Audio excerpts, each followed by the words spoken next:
Ba-da-ba-ba-ba. What's going on, people? Hope we're all doing well. As per usual, welcome back to more esports talk. I hope you guys all enjoyed your weekends. I certainly enjoyed mine, and welcome back to some Call of Duty pros raging, and I would say justifiably so for many of them who are maybe not disgusted, but definitely feeling disrespected by a recent signing or hinting at a potential signing, that being LAG, Los Angeles Guerrillas, brought to us by Crone. Again, make sure to check out those articles, guys, because in this read, it is potential. It was hinted at weeks ago, and it now has pretty much been confirmed that a Gears of War pro known as Mental, if you guys know Gears, you probably know his name, a very dominant force there, will be joining the Call of Duty scene at least for some time, and potentially will be signed as a substitute player to LAG.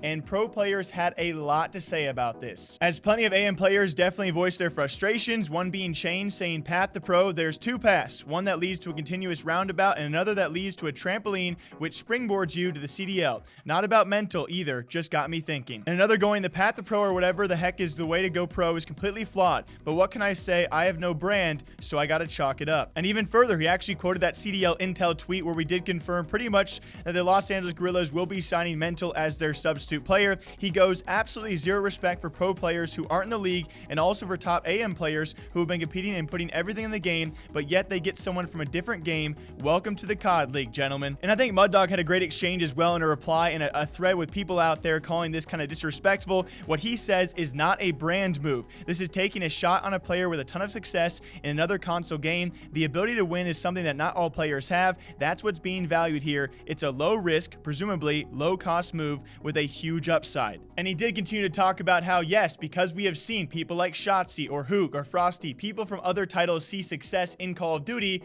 I frankly do agree with Muddog, but I certainly also see the side of things. Guys, let's be frank about this. There are a lot of pro players out there also making comment. If you're disgusted by this, if you're disrespected by this, then you're dumb.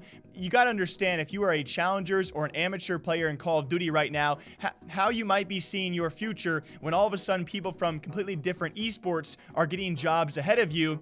Yeah, you probably be upset yourself. You got to wonder, all of a sudden the league goes from 5v5 to 4v4. Minimum team size from 7 to 5. So many jobs and potential jobs, especially for rising players out there, cut out of nowhere, and all of a sudden you find one of those spots. Yes, it's a sub spot, it's a job, nonetheless has been taken by someone from a different title.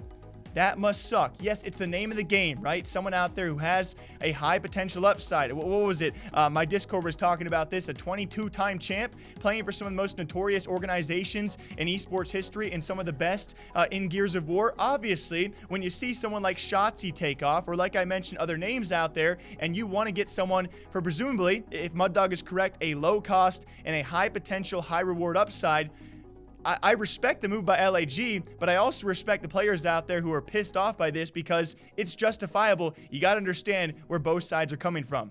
JCap, expressing his thoughts on this, said, "This does suck for a lot of former pros and top AMs, including some of my friends who have been playing Call of Duty for years and won't get a spot this year. But the move makes a lot of sense, and anyone who is upset about this is just salty and, quite frankly, dumb." Yeah, it's just, this is really tough. I really wish, and I think a lot of us can agree, that Call of Duty League could somehow expand with the 4v4 reversion and save some of these jobs. I mean, you imagine, like, what if my boss came in and one day he was like, "Yo, Jake, you've been doing an okay job, man. Growth has been kind of stagnant as of late.